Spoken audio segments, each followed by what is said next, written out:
They're not talking about the best of them. They're just talking about the rest of them. Not the worst parts, but the best parts. This is the best of the rest. Hello, and what killed the dinosaurs? This is Best of the Rest, the show where we take a second look at superhero movies that were poorly received upon release and only talk about what the movie does well.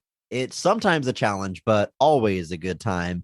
And this week, we are talking the 1997 movie, Batman and Robin. My name is Chris Logan, and I am joined, as always, by the man with a near-mint rating for his comic book knowledge, Andrew Williams. You ready to jump into this one, Andrew? That was a good one. I like that a lot. It's getting hard to come up with new titles every week, so I got to I like this one. No, but I'm ready to talk about this. This is a movie I know I saw in theaters, as I would have been. This was 97, so I was probably just about to turn 10. So I was in my formative years, but yeah, I'm ready to go on this one. 10 was your formative years. It's when you became the man you are today. When my parents were killed in an alley and my path began. Swore in the graves that you would record a podcast about Batman. How disappointing for my parents. I definitely saw this movie in theaters. I can't say I vividly remember it, but just based on my age and the fact that it's a Batman movie, I for sure saw it in theaters. I remember being in the parking lot after the movie with my dad and my sister, at least, possibly my brother. My brother would have been 8, 7. Feel like I remembering a very specific Mr. Freeze line where he talks about having a laundry service that delivers. So, so 10-year-old Andrew's in the parking lot, like, guys, Mr. Freeze has a laundry service that delivers. Discuss. Guys, this is great, right? Have you seen this? You heard about this? What I remember about this movie is there was a ride at Six Flags, specifically Six Flags over Texas, which is in Dallas, a little bit north of where I live. Way north, actually. I live in Houston. I was going to say a little. What I remember about this ride is, when you're a kid, Andrew, when you're a kid, when you're a kid and you go on roller coasters and you get warned like to keep your head pressed back against the seat because it can get stuck down. Mm-hmm. Well, that happened to me, like because of the G's or whatever. And my head was like forced down the entire ride. My neck hurt. I had a headache when I got off of it. I did not enjoy the ride. And that's what I think of when I think of Batman and Robin. I also think of, before this movie came out, I swear to you, I predicted the name of the movie. I was like, Robin is introduced in Batman Forever, but he's only really in the very end. So the next movie is going to be all Batman and Robin. They're going to call it Batman and Robin. And then the movie came out. That one. Yeah, I should have written it down and mailed it to myself. So there's proof that I predicted it before the movie came out. But I had a friend who's had his own friend that apparently had a dad that worked in movies, he claimed.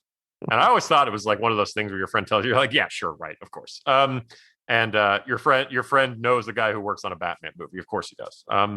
But he told me, he was like, Mr. Freeze is going to be played by Arnold Schwarzenegger. And I was like, no, he's not. I was like, that's the dumbest thing I've ever heard. And then like they announced it and I was like, damn. How do these people know this? Yeah, that still sounds absurd when you say it out loud, but we're going to jump into it. And we're going to say nice things about this movie. This is one of the most notoriously not great movies ever. Yeah, thank you. Disliked movies ever made, but we're going to have nothing but positive things to say about it. We've watched it and we're going to celebrate the high points. But first, just a quick note before we dive in. Last week, we mentioned the email address for this show, which is bestoftherestpod@gmail.com. You can send us any feedback you would like, but there is something I would like to specifically request. If you enjoy a comic book movie that was poorly received critically or is just generally disregarded by people on the internet, we want to hear about it. Tell us why you like it. Tell us your favorite scene, maybe a specific line delivery that you like. Honestly, the more specific, the better. And whenever we cover that movie, there's a good chance we will read your email on the episode. So, Andrew, what kind of movies should people be writing into us about? How do they know it's a movie that we're probably going to cover? If your friends lambast you for liking it, probably. I mean, Rotten Tomatoes is always a good reference point. It's not the end all be all, but it's a pretty good barometer for these movies and what we talk about for sure. If we've mentioned it here, obviously future episodes that we've highlighted. If it's a sequel good place to a movie that we've covered, we're probably going to talk about it. And even if you think it's a movie that people don't like and you're not sure, still email us. If it's a movie that maybe it's well received, but nobody enjoys it, write in anyway. Let us know. We want to hear about it. Don't tell us how much you like the Avengers. Everybody loves that movie. That's fine.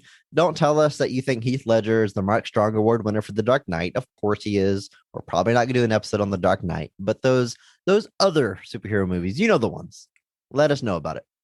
But today it's all about Batman and Robin. So this movie comes out June 20th, 1997.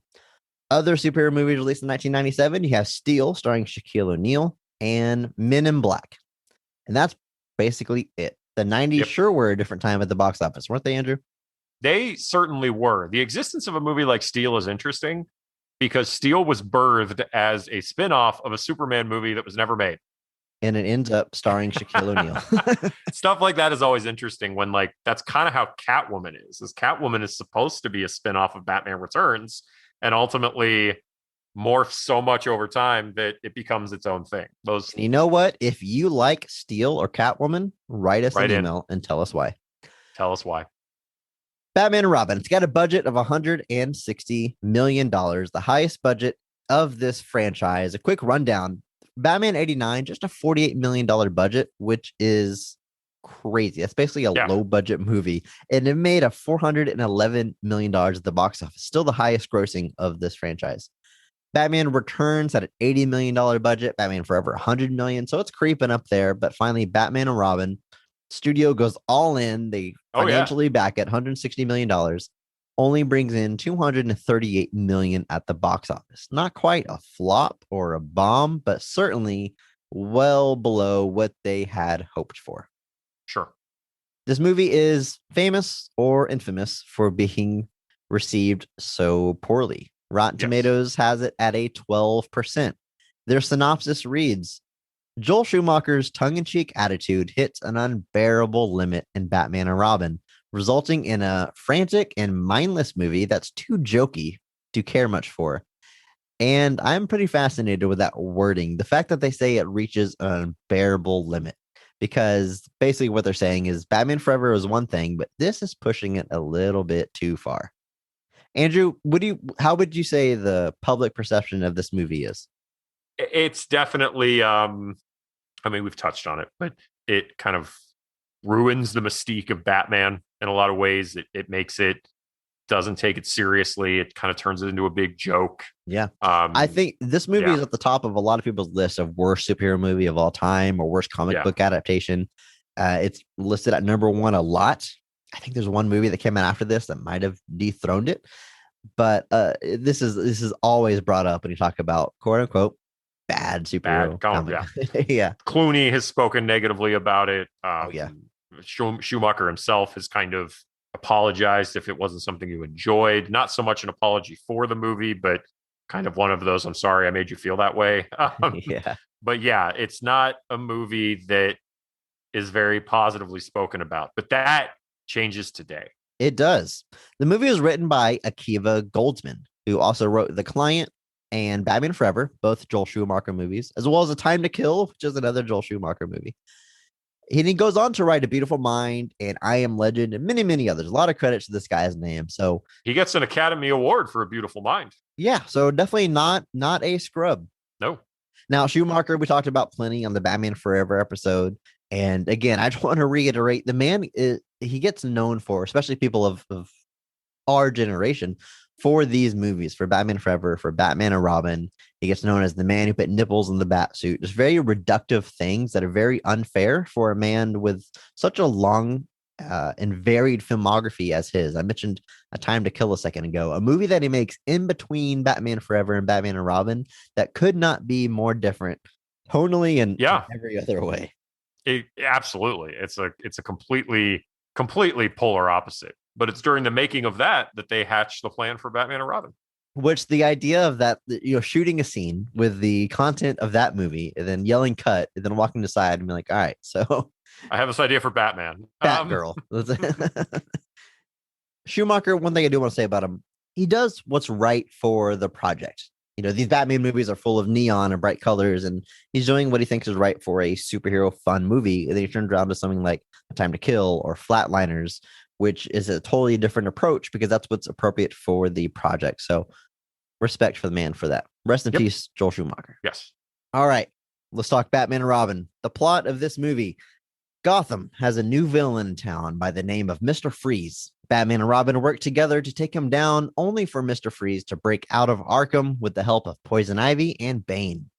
Meanwhile, Wayne Manor has a new house guest named Barbara Wilson, niece to Alfred Pennyworth. After discovering Bruce Wayne and Dick Grayson's secret, she takes on the mantle of Batgirl, and the dynamic trio face off against Gotham's 3 newest villains. Let's jump into the cast of this movie. And as is tradition, we're going to start at the top, at the high point, at the best casting. Often in these movies, you have an actor or actress that comes in and single-handedly their performance is elevating the entire film. They are elevating the score of the movie, if you will. If the movie's a 7 out of 10 without them, they make it an 8 out of 10. Or maybe they're just elevating the part that they were given and bringing it to new heights. So, Andrew, we like to highlight one person that does this in every movie and give them the Mark Strong Award. Who gets your Mark Strong Award in this movie? In my estimation, when it comes to this movie, the cream of the crop, Uma Thurman is Poison Ivy. Ooh, yeah. Dig it. But to me, Uma Thurman as Poison Ivy is the Mark Strong Award winner of this film for sure. I'm going to go ahead and say that I agree emphatically, but go on. Why does she deserve that award? She's really leaning into the direction and style that Schumacher, I think, is working with here. Obviously, it's very over the top. It's very campy at times, and she's running with it. She's got the femme fatale side. She kind of starts as this kind of almost very meek, shy kind of botanist. And then over with her transformation into Poison Ivy, you kind of see that switch. So she gets some of that duality to show off kind of her range. But just her performance, Poison Ivy, she's chewing the scenery. She's having a good time. She's working with it. And 100%, it all works for me. Yeah, I agree. Totally committed. It's very similar to things we said about Jim Carrey as the Riddler in Batman Forever. Yes. They just kind of get it. Of course, before this, probably most famous for Pulp Fiction. Yes, I think that's or a The safe Truth assumption. About Cats and Dogs. Who's to say? Who's to say? I mean, you really can't be sure at that point. Of course, after this goes on to star in The Avengers. But not the one you're thinking of. Not that one. The one based on the old spy show that nobody actually went and saw. What I love about her performance here is this characterization of Poison Ivy is actually pretty spot on. Like, this is a very good adaptation of the character. I love this line when she first transforms and becomes Poison Ivy. She says, "I am nature's arm, her spirit, her will. I am Mother Nature." And if that's not Poison Ivy, I don't know what is. She clearly prioritizes Mother Nature and Earth and plants above even human lives, and that defines the character. Mm-hmm.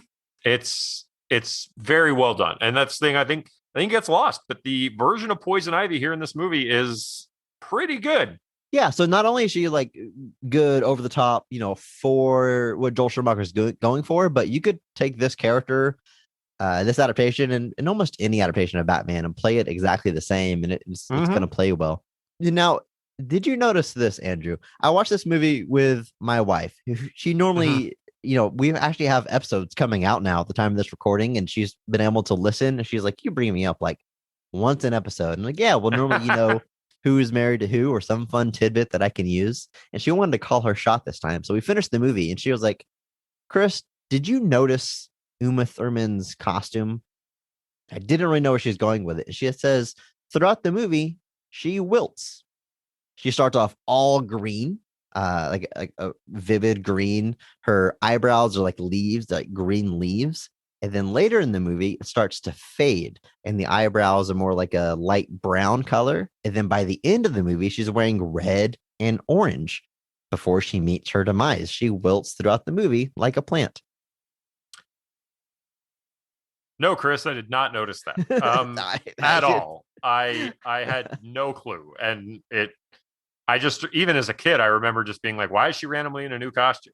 But then again, almost everybody in this movie gets a new costume. But sure, I had no clue. That never dawned on me. I thought that was pretty cool. Very astute observation. That's actually a really neat touch. Wife, good job.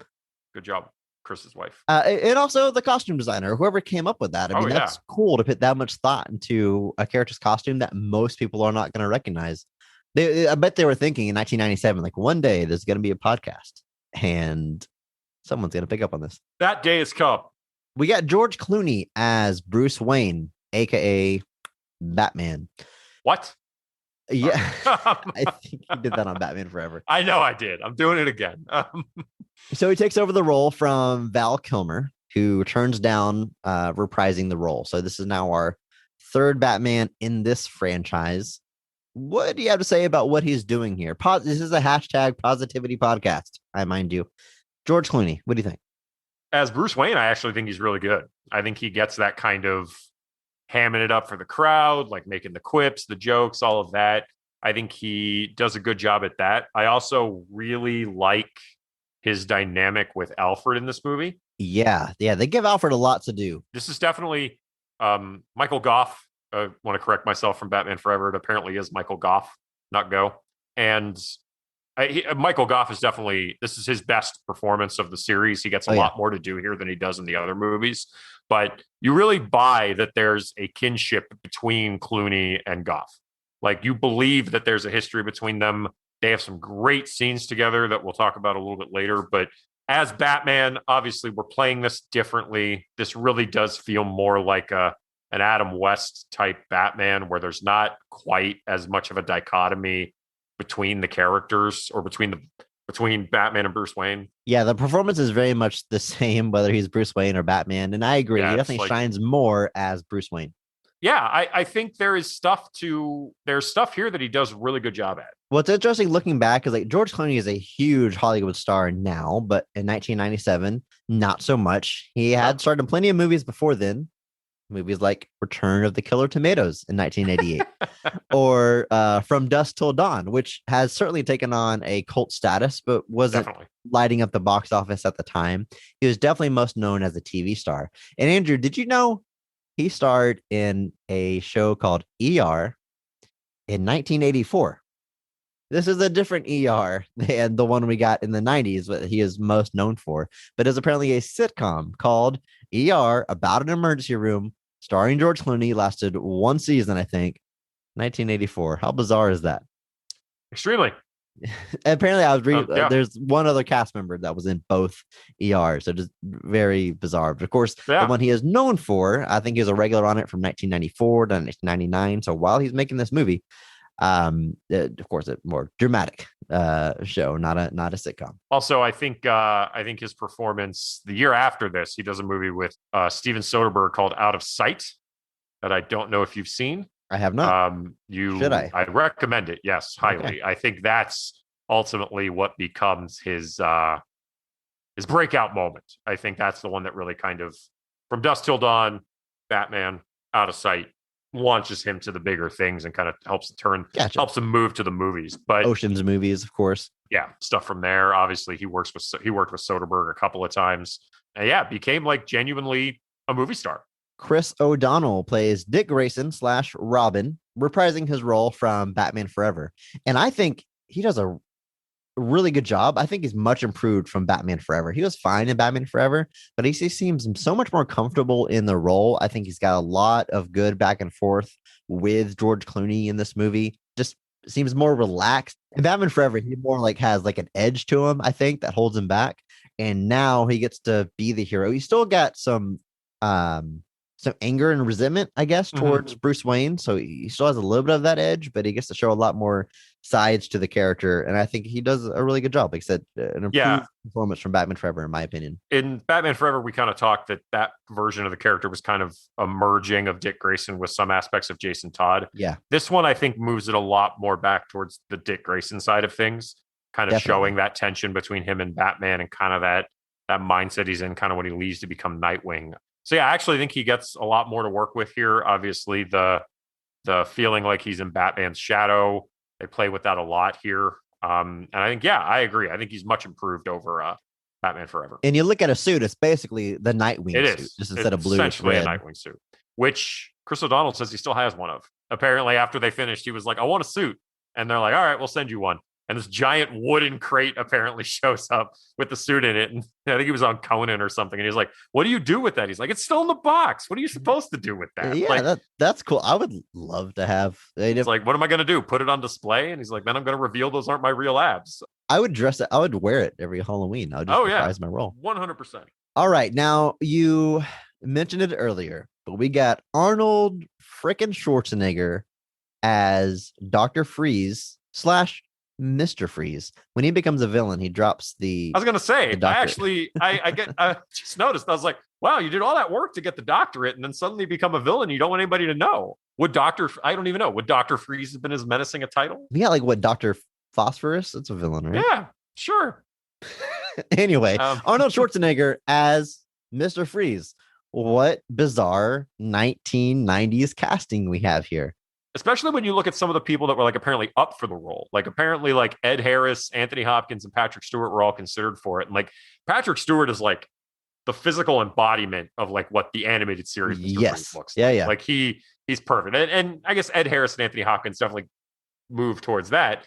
But then they settle on Arnold, and then they rewrote the script to kind of accommodate his casting. And he's top billed in this movie. He gets 25 million for this apparently. Yeah, for the first time since Batman 89, which had Nicholson above Keaton, a villain is top billed of a Batman movie.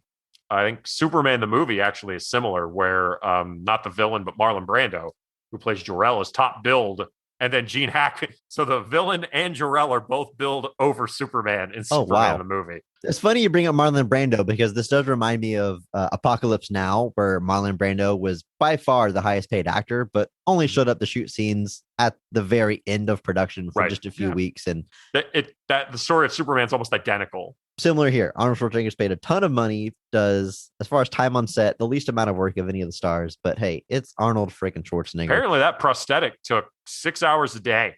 That's like to do the skin and everything. That's crazy. Yeah, good for him. We should mention that the animated series is really responsible for making Mr. Freeze a serious foe, a serious villain. He was really a nothing gimmick villain before that, just a guy with a freeze gun. Paul Dini over on Batman the Animated Series gave him that tragic backstory with his wife and trying to save her. And that kind of gets canonized in this movie and eventually into the mainstream comic book. That becomes essentially the story of Mr. Freeze. It got notoriously retconned during the New 52 that no one cared for so much, though they switched it back. That's the right move. I love Scott Snyder, but I wasn't on board with that one. But yeah, it's to give him the tragic backstory, which I think Arnold sells fairly well here. They don't shy away from it. They definitely bring up that his wife is it has this advanced disease that he's working on a cure for, and everything he does is to basically just save money to continue his research. Yeah, it's his main motivation, even through his crimes. Later in the movie, Poison Ivy makes him believe that she is dead, and that's when his motivation sort of turns towards vengeance against Batman and the city. Yep. All right, Arnold Schwarzenegger. Let's talk about what this man is doing. So I'm not going to run through the man's filmography. Everyone knows who Arnold Schwarzenegger is. We know Arnold Schwarzenegger is. Late 70s and 80s, known as being a big action star. In the 90s, I say he's aging, but the dude's still going now. He starts to sort of transition into like family roles and comedies, does things like Kindergarten Cop and Last Action Hero, Junior, all the way, almost making fun of his persona. Right. And then takes on Mr. Freeze. And it's Arnold Schwarzenegger as Mr. Freeze. What you picture when you read that sentence is what happens in this movie. I don't know what to say about it. Last episode, I spent a lot of time talking about my love of Sylvester Stallone. And if you think I'm going to do the same thing, Arnold Schwarzenegger, you're absolutely right. Andrew, let me spend 20 minutes on why I love this man. I'm not going to get into it, but unlike Stallone, where I feel like I might have been a little bit more passionate about the guy than you are, I think Arnold Schwarzenegger, you and I are a little bit more in sync with our appreciation for this guy's work, though. Yeah. Oh, yeah. Yeah, absolutely. I think like just looking at it's a very similar story to Stallone. We're just like Arnold is not somebody who fits the prototypical look, even like he's this super ripped Austrian, but he's got a very distinctive accent. His delivery is very, we'll call it unique. Yeah. He's not somebody that you think is going to succeed. Now, obviously, he's always kind of leaned into the action side of things. Yeah, I won't say that Schwarzenegger has the range that Stallone does. He's definitely a little bit. There's a couple of late stage Arnolds that show that he's got some, like Maggie was one where you really kind of get a sense that he's got a little bit more going on. But yeah, he's always really, you're looking at Arnold. You're getting Arnold when you cast Arnold. And But his star power is so big that they'll literally cast him and completely ignore the fact that he has this thick Austrian accent. He just plays like an American guy named John with a blonde-haired, blue-eyed son and all-American family. Like they just nobody stops, nobody questions it, and it's Arnold. It is. Even you're looking at this movie, he gets paid all this money, and I just couldn't help but laugh whenever Mr. Freeze walks on screen. He's got a big old cigar in his mouth because Arnold was like, "I'm gonna smoke a cigar. I don't care if I'm Mr. Freeze, if I'm at this even below zero temperature. Like I'm Arnold. I'm gonna have a cigar." Yeah, it's something where it doesn't match at all with the character, but he wants a cigar, so he has it. Who's going to tell him no? But a lot of genuine admiration for the man. I do find him genuinely inspiring. I think it's best summed up. Andrew, I sent you the stand-up bit from Bill Burr not too long ago, where he summarizes the man like this. He says, "How many lifetimes would it take you to go to a foreign country, learn the language, get famous for lifting weights, star in their movies, marry into royalty, and hold office? How many lifetimes would you need to accomplish all those things?" And that's, I don't know, for some reason that just really made it click for me, like how impressive it is that this man was able to accomplish all that. And I would need you, several lifetimes. At least several, yes. Several, if not a multitude. But yeah, he leans into this though. He's really like having a good time with it because he doesn't play a straight villain very often either. It's true. That's not that like Terminator. Obviously, he does play the villain, but by the time he's a big star in the second one, 90s, he's almost always the face, as it were, in wrestling terms. No, not a lot of tweeners even. Really, kind of always built up as the hero. Okay. Sorry. But the one thing I like about his performance here, and I just want to point this out, is that I like that throughout the whole movie, he's still intensely dedicated to his wife. Like, I thought you were going to say dedicated to the puns. He is, but this movie very much is the time for puns. But like, there's a point where like for some reason, Vivica A. Fox shows up as Miss B. Haven. Yes, I learned that name from the credits. I don't think they have call her that. No, I don't think so. Miss B. Haven. So he's got this assistant who dresses very provocatively and hangs around with them in their like frozen headquarters and hits on Freeze endlessly, and he rejects her like every time. And then Poison Ivy tries the same thing because she's very enamored with Mr. Freeze because she sees how he can be beneficial to what she's trying to do. And so she tries the same thing. And I like that she actually tries to use like her pheromone dust that she uses to get everybody else under her control. And Freeze sniffs it, knows exactly what it is, and is like, doesn't work on the cold-hearted, and just walks off. And I'm like, beautiful. So yeah, even so Poison Ivy, like even when like his wife is dead or he thinks his wife is dead, he's still like set on vengeance at that point. It's not because he wants to hang out so much with Poison Ivy. He wants revenge. And that sort of thing, I think, is just a cool, like, obviously you've got the puns. They're there. We all know it. But the fact that that's still a through line here, I like that. Alicia Silverstone plays Barbara Wilson / Batgirl. Pretty significant change from the comics in the sense that typically she is Commissioner Gordon's daughter.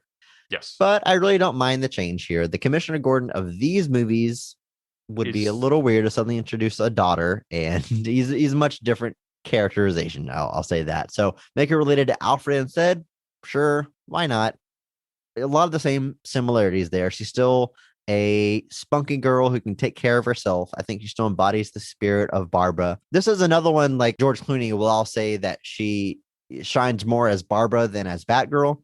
Her big hit before this being Clueless, which sort of shot her in the stardom for sure, and immediately leads to this casting. Yeah, absolutely. Clueless is 95, I think. And then she got like a multi-million-dollar deal with Columbia after that. So yeah, she was definitely coming up big. She was also in the music video for Aerosmith's Crying, which is odd because she is in it alongside Liv Tyler, and they're clearly sexualized in the video. Liv Tyler being Aerosmith's lead singer, Steven Tyler's daughter.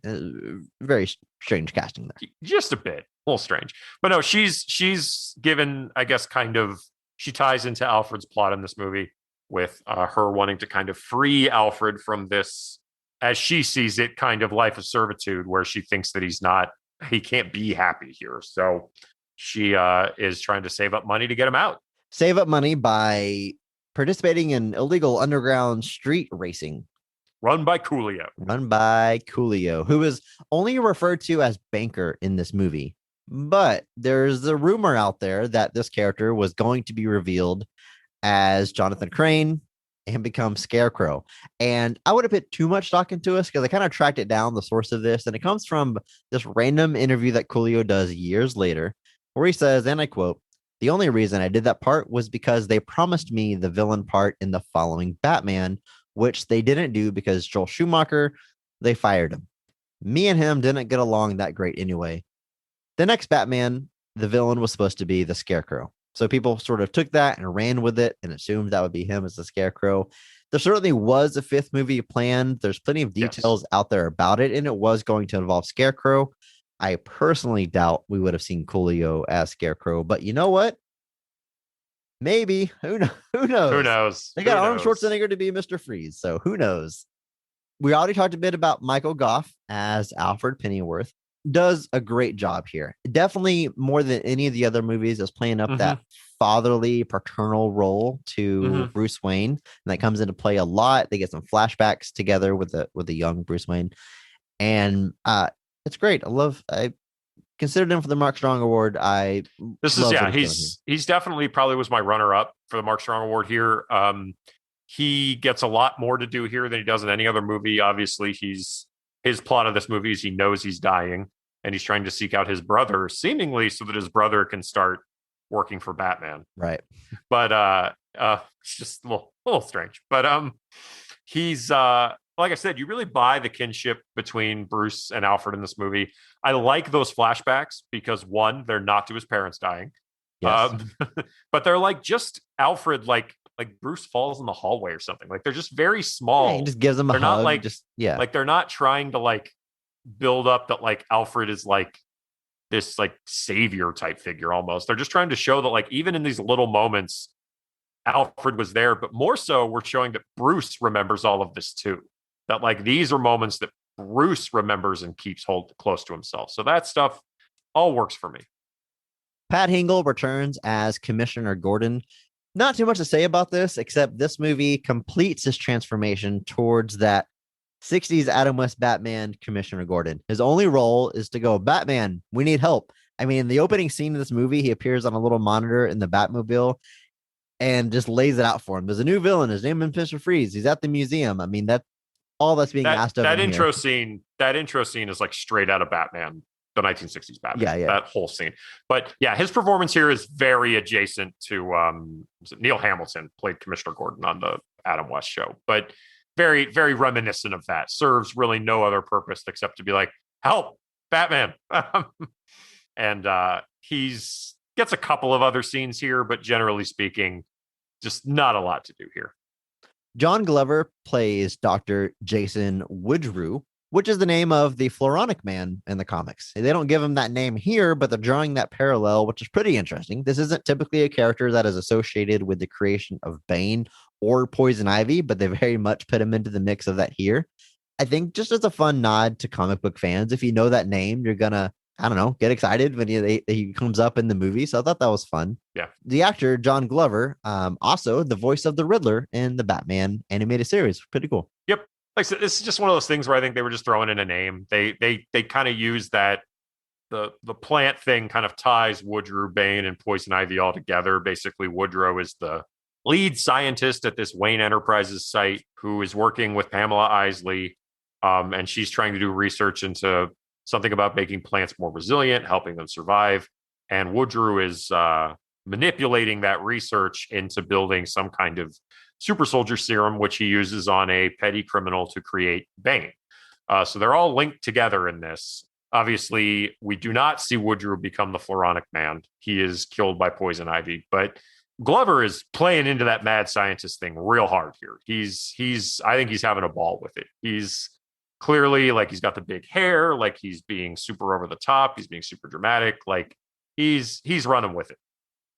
Well, Andrew, it's time to jump into the movie itself. We're going to talk about the best scenes of this movie. And as is tradition, we're starting at the top. And what I want to know from you, Andrew, is when is this movie firing on all cylinders? What is the best scene in this movie?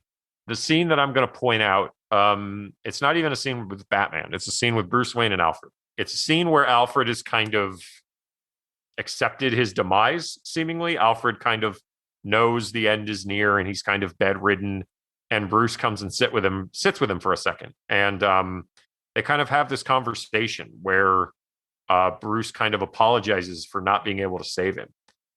Basically, it's like all this money, all these resources, and I can't save you. Which one just reminds me of Superman the movie. There's a scene where spoilers for a 45-year-old movie, where his Earth father dies, and he has this realization that despite all of his abilities, there are going to be things he can't do.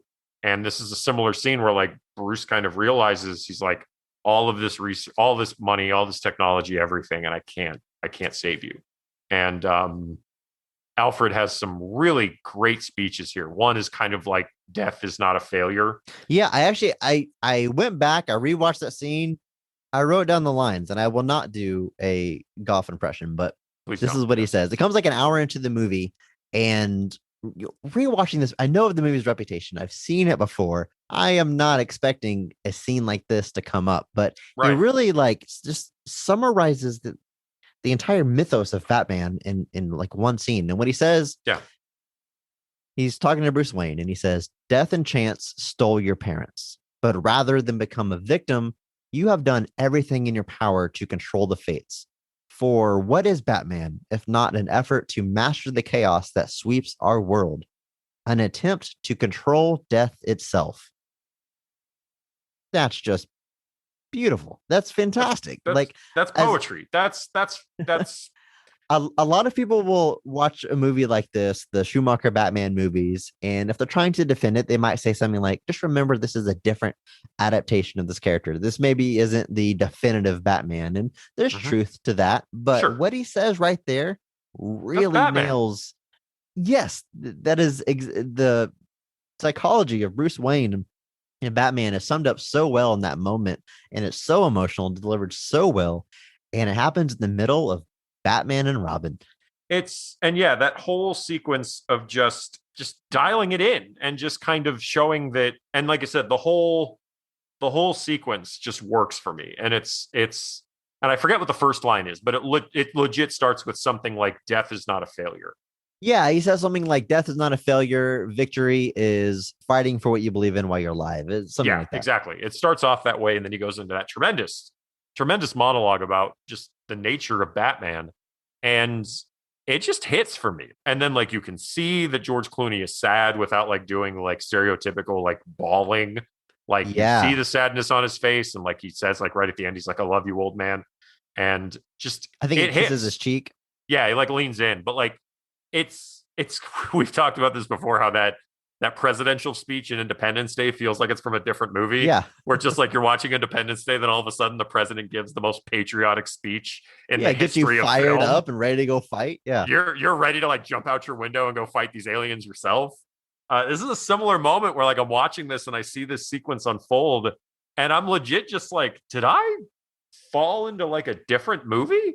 Like it just feels like it's from, and it's that moment, I guess, where like you can look at like it's Goldsman kind of showing, hey, I can, showing that beautiful mind level screenwriting there for just a moment here. But like that's definitely my favorite scene in this whole movie. To me, that's the peak, because you get the true essence of like Bruce and Alfred's relationship. Clooney and Goff sell it really well. And like I said, just the distillation of what is Batman. Yeah, I agree. Great scene. I agree very much about George Clooney. He never like breaks down sobbing. He plays it so well. Yeah. That's not the scene I wrote down as my favorite scene. what I wrote down as the best scene could not be more different than what you wrote down. What I wrote down was the opening scene of the movie, the opening action set piece. That is my favorite part of the movie. I think that's when Yes. it's firing on all cylinders. A It's very different scene. a very different scene. This is whenever Batman and Robin go and fight Mr. Freeze at the museum. Now, Andrew, I hope you're sitting down. I hope you're ready for a hot. You see what I'm pulling out of the oven here? This is a hot take, and I'm serving it up. Here's what I Oh, got to no. say right up top. I think this movie, Batman and Robin, is closer in tone to Batman the Animated Series than it is to Adam West Batman. That is a take. Please, It is, please but hear me continue. out. There are similarities to Adam West Batman. Sure. I'm not denying that.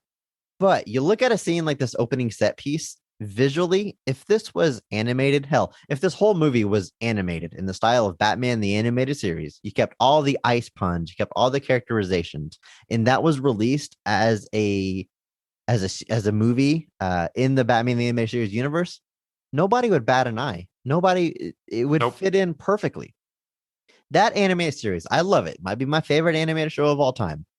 It gets built up a little bit too much and put up on a little bit of a pedestal when people are like, oh man, that show that was like made for adults and it was disguised as the kids show. Okay, go back and watch it. It's very much for kids. Now it's, it doesn't talk down to kids and it Right. deals with some heavy themes. A lot of praise for that. I get it. But the characters are still making puns. Mr. Freeze still makes ice puns in that show, as does Poison Ivy or any other character, any other villain. Batman is a little silly at times. He makes jokes at times. Like, it's a kid show. And visually fighting in a museum with these giant dinosaurs, a lot of sets in this movie, like you don't even see the ceiling. Like it's just these massive sets, these massive buildings, very much like you would see in an animated cartoon. Also very, very reminiscent. One of the inspirations in this film, Schumacher said, was the work of Dick Sprang. And that idea of like giant dinosaurs and stuff like that, that's all very Dick Sprang. Yeah, we were very close. We didn't get the T-Rex in the Batcave, but we got pretty close to it with those giant dinosaurs. We did get some giant dinosaurs. Unfortunately, I still think there's hope for the giant penny, though. But yeah, I mean, Mr. Freeze having a bunch of goons that are themed as Eskimos that skate. Dude, that's the kind of stuff you see in the animated series Eskimo all the hockey time. Players.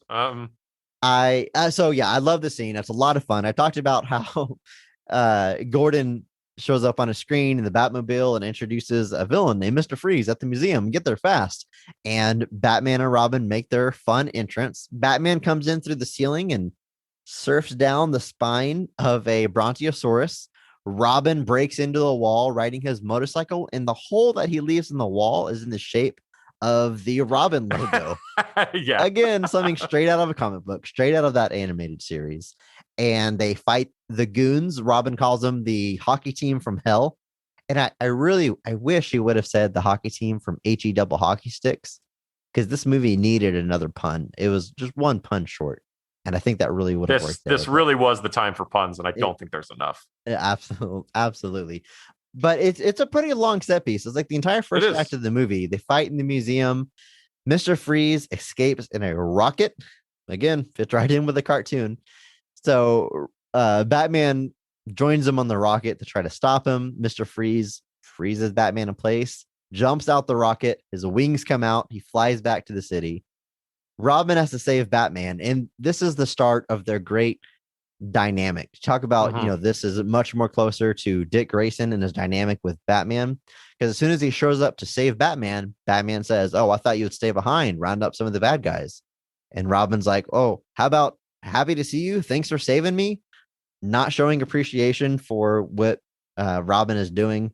And it starts off their dynamic throughout the movie that I think genuinely works very well. I think so. I actually agree. They escape that rocket that is going to explode by knocking out the doors and surfing through the air back down to Gotham City.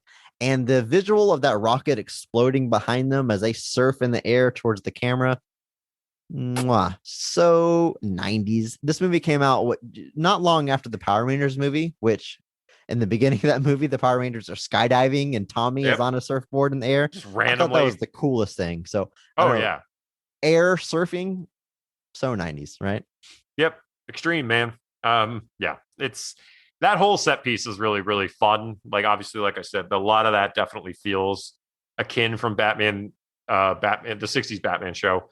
Just with the idea of like they suit up and they're immediately driving out. And Gordon's like, it's a new villain, just called Mr. Freeze. Like, no other context, nothing else, just deal with it. And they go to deal with it. And we get a couple of little quips from Robin right there at the beginning, where Batman's about to go get in his car, and he's just like, I want a car. Chicks dig the car. And Bruce Wayne is just, or Batman, sorry, I'm ruining the mythos here. It's just like, this is why Superman works alone, which you always like, wait, you just acknowledged Superman, man. Yeah, which is wild. You think about a line like that. It's like a throwaway funny line in this movie in 1997. You drop a line like that now, and people are like immediately going to the oh, it's an extended universe. Superman exists here. What does this mean? What are WB's plans for Superman in new Batman universe? Crazy how much things have changed. Right. Absolutely. Yeah, that is fun in the very beginning in the Batcave, because he's quoting Val Kilmer from Batman Forever when he says chicks dig the car. So it's fun to have that line come back. Yeah. And I guess he doesn't let Robin ride in the Batmobile. Robin's like, I want a car, and he has to ride his motorcycle. Well, yeah, because like that Batmobile in that movie has one seat. It's huge, but only one person can fit inside.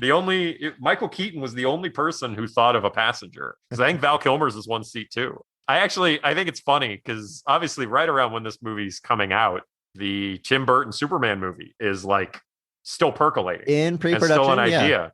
And the idea of there being like a Batman Superman movie in the late 90s with George Clooney and Nicolas Cage, it's just such incredible. Like my brain almost can't process it being an actual thing, because it would just be like, how would that even look? Like, what would that even be? Just so strange. That opening action scene, though, you watch that, you're in and you're having a fun time. If you don't enjoy it, just turn off the movie and don't waste your time. But I was totally on board. I do appreciate that this movie, all the Batman movies, have the tall widescreen aspect ratio. They have a 16:9 aspect. Well, it's not, I know it's like 185:1, but it fills up your 16:9 aspect ratio TV, which is the way all action movies should be shot. I want to use all the real estate I have, so I appreciate that. Yeah. At the end of that action scene, Mr. Freeze actually gets away, and he has a rare line that doesn't include an ice pun. But again, it really tells you the tone of this movie. He freezes Robin, and Batman has to stay behind to save Robin instead of pursuing Mr. Freeze. And he says, your emotions make you weak. That's why this day is mine, which is the most old school villainy line. I love the line. Like, his freeze puns in this movie are pretty good, but the one he makes one at the end where like it feels like he's been defeated, but then he activates the bombs that like blow up the telescope. Yeah. And he just like bellows out. He's like, freeze in hell, Batman. And I'm like, perfect. Beautiful. Andrew, I've got is it too early for another hot take? I know I just delivered one, but I have another one here. Oh God. This movie, Batman and Robin. This is maybe like only 2 degrees off from Sam Raimi's Spider-Man in tone. Really? They are closer than most people will probably admit. And Spider-Man, huge hit, very beloved movie. I've gotten to my personal thoughts about it, but it is so. Couldn't you see Willem Dafoe saying "This day is mine" and screaming? I mean, and making puns. Like, you've got to give me something here. They're oh no, I agree. Some similarities there. I see what you're saying, and yeah, I agree. I can agree with that. I definitely think there's some DNA, that there's a through line there. I love there's a line after that scene where, of course, they fail because Mr. Freeze gets away. Batman tells Robin that he needs to spend 10 hours in simulator training, which I wonder what that is. Like, is it a danger room? Is there a danger room in the Batcave? Yeah. Why don't we see that? What is this? Speak more on this simulator, Batman. Barbara shows up at Wayne Manor not long after that, and I love that scene because like she knocks and she's waiting for an answer and starts like peering in the window, and at that time Chris O'Donnell as Dick Grayson answers the door and he says, please be looking for me. And that's just a good example of how much more comfortable he's able to be in this role and likable, and their little flirtatious dynamic throughout the movie is pretty fun. Yeah, they work pretty well together. Like I said, I think she gets an interesting subplot, but yeah, that scene's pretty fun.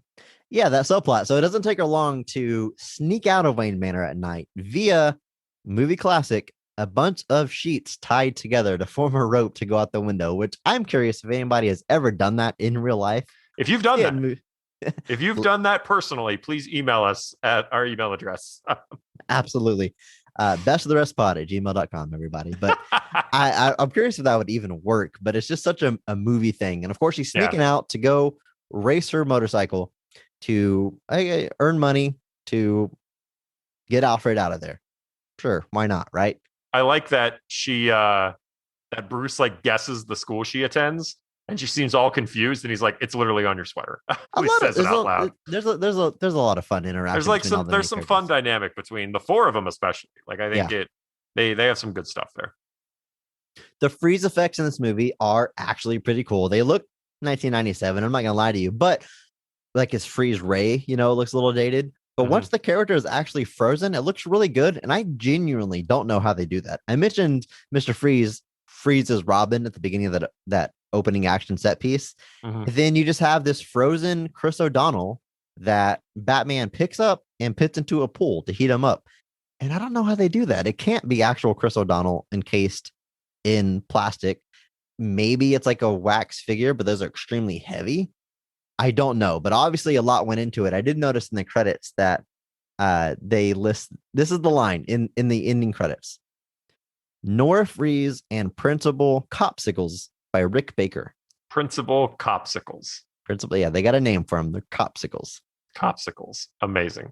So yeah, they got one man, dedicated to that effect, and it comes out looking pretty good. Yeah. I mean, it's definitely something that they did a lot of. A lot of people get frozen in this movie. So they put in some work. There's a big action set piece somewhere in the middle of this movie at the flower ball, when that thing is a production. That's where you've got like the jungle theme, and you've got these dancers swinging on vines above the crowd. Poison Ivy and Bane sneak in dressed as, these big monkey outfits. Suits, yeah. This is also the scene where the infamous Bat card makes an appearance. There's a bidding war going on between Batman and Robin for, I guess, a date with Poison Ivy. And that bidding war ends with Batman pulling out his Bat credit card, and he says, "Never leave the cave without it." Which is good for? The expiration date says forever. Exactly. No, yeah, this scene is very much like, I get a similar vibe to the circus scene from Batman Forever. Just like very elaborate, very over the top, very, very, very, very involved. A lot of work into one scene. I even think the announcer at this party is the same as the announcer from the circus in Batman Forever. They might legitimately be the same guy. There's just one announcer in Gotham City. Yeah, it's just one guy does all the events. Also, we get another shot of Gossip Gertie here, I think, who shows up in a previous scene. It's that woman with the horn-rimmed glasses. Yeah, right? horn-rimmed glasses. She's in Batman Forever as well. But I just find it interesting because she's played by a woman named Elizabeth Sanders, who's Bob Kane's wife. Bob Kane, obviously being the creator of Batman. Co-creator. Well, yeah, 1/3 creator of Batman, and Bill Finger is the other 2/3. But I was just thought I just think that's a cool thing to just work her into these movies. Yeah, that scene though is just very, very over the top. It ends with a big action set piece. Batman and Robin fighting a bunch of goons. There's a really fun little bit there because they're fighting with. I don't even know how to describe it. This is not good for a podcast. I'm sorry, but they have these like circle discs that they're throwing around. I don't know what they're for. I think they were drink trays, maybe. Hey, there you go. They're drink trays. I'll go with that. And at one point, the bad guy is holding up a drink tray, and Batman just punches a hole through it, punches the guy in the face. And then the guy falls down, and the camera's looking through the drink tray that now has a hole in it. And you see Batman on the other side, and he just says, "Good night." Perfect delivery. It's one of his high points as Batman. That delivery right there is very good. Is the other delivery of his that I just think is really funny is it's a couple of scenes later where they're at Freeze's hideout and they're talking about being under Poison Ivy's control, and they kind of are like, "I'm completely over Poison Ivy. I am too." And then Batman just stops and he's like, "Nice stems though." And Robin's like, "Yeah, nice buds too." And Batman's like, "Yeah, those are nice." And then but then it segues into this like immediate discovery of like the secret switch in Mr. Freeze's hideout, where he just like magically pulls these boxes back to find this giant switch, and just the way it flows, it's like, "Nice stems. Yeah, buds are nice too. Yeah, those are nice. Oh, here we go. Like it's legit. It's just flows so that way. nonchalant. Yeah, Just so those are nice. nonchalant. Here's Oh a yeah, those are switch. nice. All right, here's the switch. Let's go. Uh, It was good. that's He what gets a few. He gets a few fun lines. he does. He's Yeah. he's trying to explain the Robin that it's the pheromones. That's the reason that they're so in love with Ivy. Mhm. And I wrote down this line. He just goes, "She wants to kill you, Dick."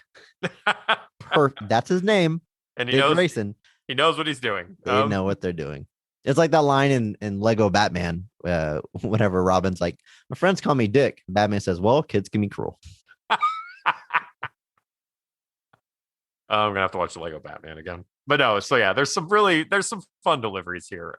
Towards the end, when Batgirl shows up, Right. and she's like, "Hey, I'm Batgirl," and Batman's like, "That's not very PC. How about Bat Person or Batwoman?"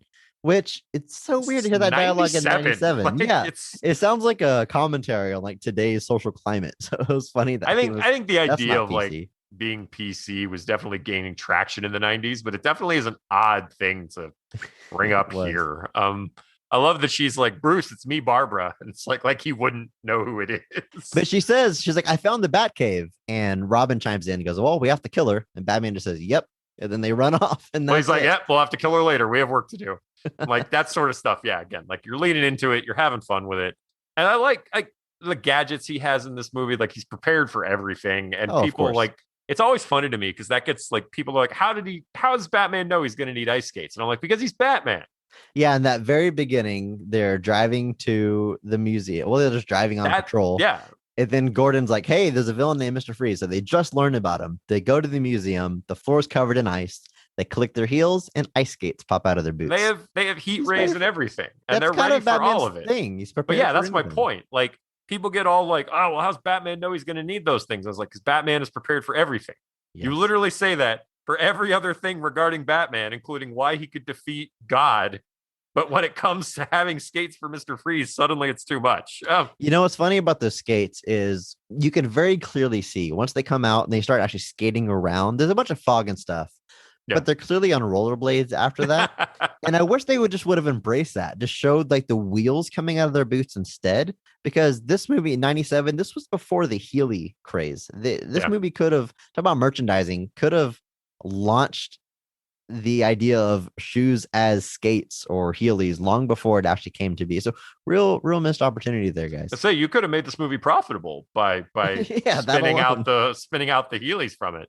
I remember those were banned at school because they were like that. They're not appropriate. And I'm like, they're not appropriate. They're fun. Batgirl using that. She shows up whenever they're fighting Poison Ivy, and she says to Poison Ivy, "Chicks like you give women a bad name." Of course, because Poison Ivy's been using her sexuality to get what she wants from men. Okay, yeah, maybe it's not the best message, but what's funny about that line is every woman that I know that has watched this movie identifies and loves Poison Ivy way more than Batgirl. Like she's the cool one, the one that you want to be. So it was funny that she was "Chicks like you give women a bad name." Well, I don't know. Chicks kind of like her. Do they though? But no, I do like the villain motivations in this movie because you've got kind of these two contrasted views. And I think they're more complex than a lot of the previous villains. Like obviously in Batman 89, Joker's just kind of an amped up mobster type guy. Like he's just kind of like, he's crazy. He's trying to kill people, but he's playing off the back of his career essentially as being an enforcer essentially. Or like a kind of like a fixer for Grissom. In Batman Returns, you get Catwoman, who is up there too. She gets an interesting motivation of the revenge at her boss and kind of her personal liberation. And then you got Penguin, who's kind of just annoyed at his social situation. Not that he shouldn't be. But Batman Forever, you've got Riddler, who's just kind of super envious of Bruce Wayne and wants to basically be better than him. And you've got Two-Face, who's just kind of doing his coin flips. They don't do a lot with that psychology. In this one, we actually get some fairly complex villain motivation. Yeah, for the most part. I mean, in Batman Forever, they give you the backstory of the Riddler, but Two-Face is just Two-Face, and he's just glanced over. Yeah. But yeah, in this movie, you've got the full backstory and motivation for Mr. Freeze and for Poison Ivy, and they're both spot on. That is how you do those characters. Yeah, we get them both. There is Bane, which is a pretty big departure. We can't overlook that. In this movie, Bane is just a big hulking doofus that does whatever Poison Ivy wants him to do. Yeah. I will He's say just this. muscle. They pump him full of venom, and that makes him cartoonishly huge and muscular. Hey, that's Bane, baby. That Oh, yeah. is straight out of the comics. Now, Bane is actually a very intelligent character, and that Right. is definitely a lost here. So if you were to take like Tom Hardy's Bane, that intellect, and combine it with the venom and look of this Bane, you'd have a pretty close. You're concept landed in of the what ballpark. Yeah. Yeah, obviously Bane is a departure. They really just wanted Ivy to have some personal muscle, I guess, which Yeah. you could have done a lot of different things with. Obviously, Bane was very popular at the time because Nightfall, I think, was either Like early in 90s, progress. right? Nightfall's mid 90s, I think. Mid-90s, Nightfall is okay. post Death of Superman. So I think Nightfall is 95, 6. So Bane is kind of a very popular character, and this feels kind of like we're just including him because Bane was a hot thing. Similar to how the vibe I kind of get sometimes from Venom and Spider-Man 3. Like we just want to include the popular villain. But yeah, it's a pretty heavy departure. Not gonna But lie hey, about that. he uses venom, and He uses venom. He gets he's got the taken look. down whenever he's holding up Robin in one hand and Batgirl in the other hand, and they're able to kick the tube that's leading from his tank to his body, and the tube comes out, and he loses his venom and loses all his shrinks. venom. That is classically how you beat Venom. You attack those tubes. That's So, in the how there beat was Venom. How you beat Bane, beat I should say. Venom. What tube on Venom, Chris? But no, I remember there was an episode of the New Adventures of Batman, kind of that follow up to Batman the Animated Series, where Superman pretends to be Batman when Batman goes missing at some point, and so Superman is working with Robin, and he ends up fighting Bane.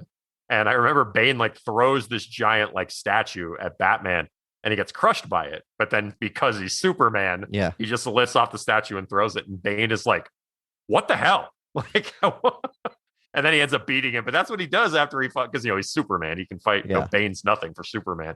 He just pulls out the tube right at the end of it. I just remember walking away being like, "Duh." And I'm like, I guess that is how you beat him. Good enough for Superman. It's certainly good enough for Robin and Batgirl. After Freeze is captured, they take him to Arkham Asylum, which looks awesome. We see a little bit of Arkham at the end of Batman Forever, but they revamp it here. It's like its own island. It's very similar to like the video game Arkham Asylum, where the facility gets its own island, like a very like Alcatraz tall, vibe. Yeah, very tall, very gothic looking. It's I've got nothing but positive things to say about that set design. They take Mr. Freeze. He's like in literally a refrigerator as they wheel him. Again, Batman the Animated Series, the exact kind of stuff you would see. They wheel him into this room that's got it's got a cold area in the middle. And I'm gonna read you exactly what I wrote down as a line here, Andrew. I wrote down a line of dialogue and then a note about it. I wrote down, "All right, Freezy, you can't live outside the cold zone." And I said, that sounds just like Jesse Ventura. And I didn't really get a good look at the guy's face, but sure enough, when the credits rolled, that was Jesse Ventura as a Arkham guard in Mr. Freeze's cell. Yeah. Reuniting Arnold and Jesse Ventura probably for the first time since Predator. Yeah. And before they'd both become governors. What a strange world we live in. What a very strange world. Mr. Freeze tries to leave that cold zone, and it happens a couple times in the movie where he's outside of his suit and outside of the cold, and he starts dying, and his eyes turn like really red. It's pretty brutal looking. Like it's like it's effective. It works. Yeah, it looks like he's dying. He looks very rough. They do a great job with Freeze's look. He's obviously got like the blue, like sparkly skin almost. Yeah. But then like when he has those moments of like, they like make his eyes look all crazy. They really go in and actually do their best to like differentiate the different versions of him. And I think it works pretty well. There's a little bit I really like when Poison Ivy tells him that his wife is dead, that Batman killed his wife, he sheds one tear, and it's a close-up of his eyes.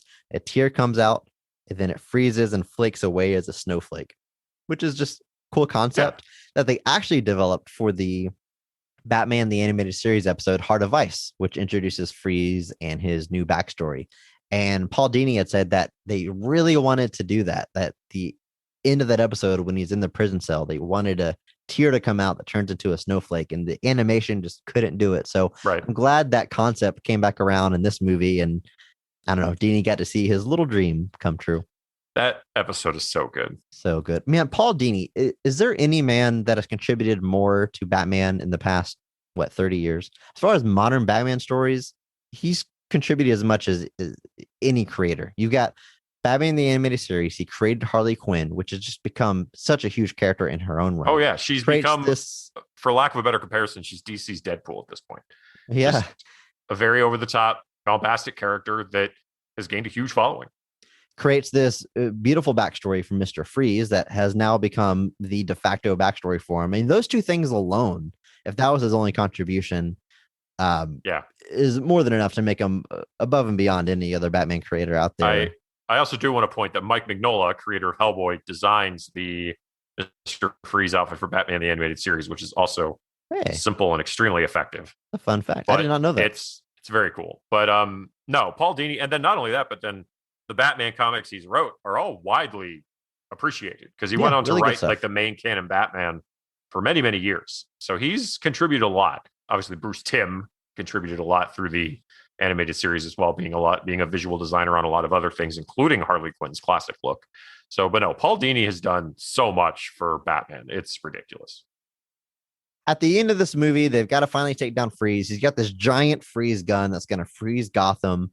The solution, it doesn't matter. They line up some satellites to thwart him and not freeze the city. But what I do like about this scene is Mr. Freeze's final redemption. Batman tells him that his wife is alive. Poison Ivy lied to him, and that he knows someone. Batman says he knows someone that is suffering from the same disease as Nora Freeze, as Mr. Freeze's wife. But it's an early stage. It's curable, and he pleads with Victor to continue his research. And one day, maybe there will be a cure for his wife. And Mr. Freeze provides Batman with an antidote for that disease that Alfred has, that he's been dying from throughout the movie. So they're able to save Alfred at the end. And is it contrived? Sure. Alfred has the same disease as Nora Freeze, blah, blah, blah. But it wraps up like 3 different threads very nicely right there at the end of the movie. There's a bit there in that speech where Batman's speaking to Victor that I like, where he's just like, help me help someone else so that you can start to redeem yourself, so that when your wife is better, she's still coming back to the same Victor versus what you've become. Kind of stop yourself from going down any further down this path, basically. And yeah, it's a nice little moment. I like that all the new ice vehicles they have all have random new names. Yeah. So at the very end, Batman, Robin, and Batgirl get new suits. They got silver on them. You know, selling clearly the ice suits, Happy Meals. Yeah, the ice suits, the Arctic suits. They all got their own vehicles. It looks cool. Whatever. A lot of the visuals of this movie look pretty good. I mean, some of them you look at and go, yeah, it's very 97, but there's a lot of like miniature work that looks very good that you just don't see anymore. Surfing through the air that I mentioned earlier actually does look pretty good. They land on a roof and kind of surf down the roof. And I swear there's parts of this movie where it has to be like a CG double, which is insane to think about for 1997. And it looks good. None of it looks like super rubbery or super weird. Like I'm not trying. It does look dated. I don't want to build it up too much, but for 1997, it is very good special. You can tell they put a lot of money in this movie. It made it. It's I mean, it's a $160 million movie that definitely looks like it. Special effects wise, what really stood out to me, they're chasing Mr. Freeze. He's chasing him in the Batmobile. Batman shuts down Robin's motorcycle, and Robin gets mad about that. They're racing across a giant statue because this Gotham, remember, it's Greek Gotham City, right? Greek Gothic. They've got giant statues in the city. They're racing down like the arm of a statue. Batman launches off the hand like it's a ramp, and he ejects from the Batmobile, does like a flip in the air, then glides down towards Mr. Freeze. And it looks pretty rad. It all looks very good. Yeah. And it ends with a shot that actually reminds me a lot of Michael Keaton's Batman, of Batman 89. He captures Freeze, and then he stands above Freeze's prone body on the ground and holds his cape out like it's wings. And it looks classic Batman. Yeah. It's very reminiscent of just that first scene in Batman 89 where like he reveals himself to those two thugs. And he just does the thing. He has the arms all up and then he just bats him down and then beats him up. Very reminiscent of that, obviously drawing some illusions, but yeah, that whole sequence is pretty cool. Because Freeze is even like think he's got him, and like he freezes the Batmobile, and that's why Batman launches out of it. And Freeze just has that moment where he looks up and he's like, "Uh-oh!" And Batman like kicks him in the face. I will say this about the movie: a lot of times we cover a movie and we end up saying, you know, it's not really deserving of its reputation. In this movie, It kind of is, because this isn't the movie that anybody was expecting, I don't think, in No, 1997. I don't think so. It is, it's way sillier and lighthearted than most people had come to expect. And that really threw people. Right. So the fact that it's got a low score in Rotten Tomatoes, I can understand why it's maybe hard to recommend to a lot of fans of the series. However, I think you can certainly watch it and have a good time with certain scenes, and not in like an ironic way, not in like a make fun of this movie way. Like I said, there's a lot of parallels to that animated series. A lot of things that make that show fun. It's the exact same thing. We have a tendency whenever something is animated, but it takes itself seriously, we're like, ooh, this is cool. It's like almost for adults. But when something is live action and it's a little silly, it flips the other way, even though it's like the exact same tone. So I appreciated a lot of stuff on the surface level for this movie, and had fun with it. This is I heard somebody say once that Batman and Robin is the most tonally consistent of all the 90s Batman movies, and I actually don't think that's an incorrect statement. Like you said, it's like you mentioned earlier, you're either in that first scene or you're out, because that first scene sets that tone and it never really goes away from it, except for that one random emotional scene between Batman and Alfred. But by and large, I think it is a movie. That's a great. I don't want to move past. That's a great point. Whoever said that, very poignant. Because you think of like Spider-Man 3 and how much like I'm so on board for that movie, and then there's a scene that's a totally different tone and throws you out of it. Yeah, this movie does not have that problem. This movie is what it is the entire runtime. And you could even like, because that's something that a lot of the people that look back at like say Batman Returns, and Batman Forever, even they'll be like they're jumping between like Batman Forever does jump between like this silliness that you see in Batman and Robin, but also trying to have these like deep psychological moments that kind of throw you. They kind of make it difficult to like stay with it. And Batman Returns have their own kind of similar moments. Batman Returns is obviously leaning a bit more into the Burtonisms, but then trying to have these things that kind of jump out of it. Whereas, so they all kind of have that. But with this movie, it sets a tone and it stays with it. And it's very through with all of it. Like I said, you may not appreciate that tone. You may not like that tone, but it is a consistent tone. And you mentioned it a little bit there, but like there's Batman as a character that like you look at something like Lego Batman. Like Lego Batman is like tongue in cheek the whole way. Like it's making fun. Like, it's making fun of like it really is kind of just making fun of a lot of the kind of nuance of Batman, like the idea of like the super serious Batman. It's like it's all these jokes and meta jabs and punches and everything, but like nobody is saying that Lego Batman is destroying the Batman mythos. If anything, they're having fun watching it. But it's like you said, it's because it's animated. It's because it's animated. Suddenly, I can take it less seriously. Like the minute you turn it into live action, the minute it goes to real people, there's this expectation that like, well, no, this is supposed to be serious. And I'm like, I fall out of line a little bit there. It's more for me. It's like, obviously Joel Schumacher is kind of making a Batman movie that to him appeals to the Batman that he kind of sees in his head, which is obviously going to be from the time that he grew up in his formative years, which is going to be a different version of Batman than say the animated series. But I don't think it's an invalid version of Batman. This is just different than that. It's not the same. And it is, obviously there's a lot of silliness here. I'm not going to pretend that this is some misunderstood masterstroke. Batman has survived a lot of things, and he obviously survived this. He continued onward, and we're still getting more Batman movies, new Batman movies. Keaton's coming back as Batman. There's these things, it's only a matter of time now before Clooney comes back, as far as I'm concerned. Like we're getting everybody else back in the saddle. It's going to happen. At the very least, you get an awesome performance and interpretation of Poison Ivy. 100%. I mean, it's the only live action version we got. It might be the best live action version we ever get, and it's genuinely very good. And I love that we got to see the Bat family on screen because we've never managed to get back to Dick Grayson ever. That is such a huge part of the Batman story, whether it's Robin, Batgirl, his whole supporting cast. We have a tendency to think of like classic Batman movies as Batman as like a solo character, but that's not always the case. Some of the best Batman stories involve the whole family.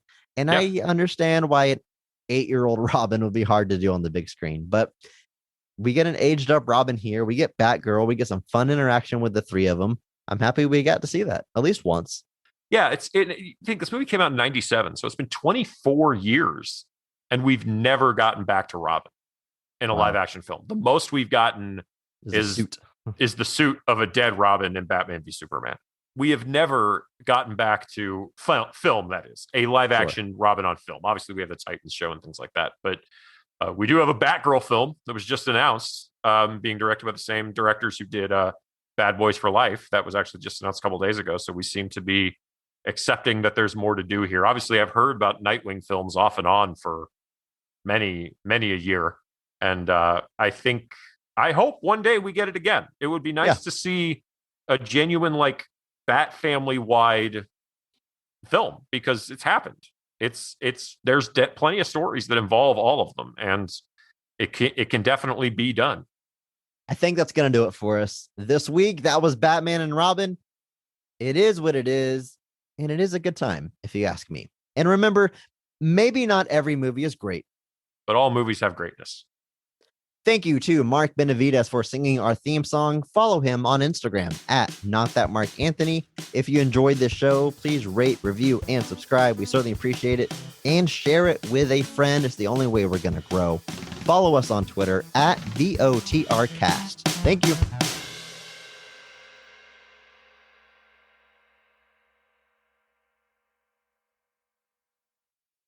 Can you speak? Yes. Can I speak?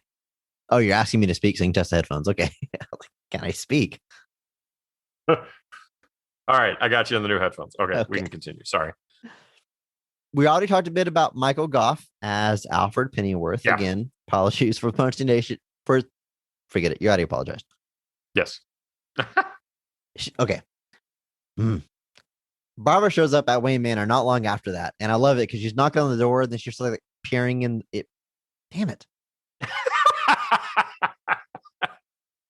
Third time's a charm.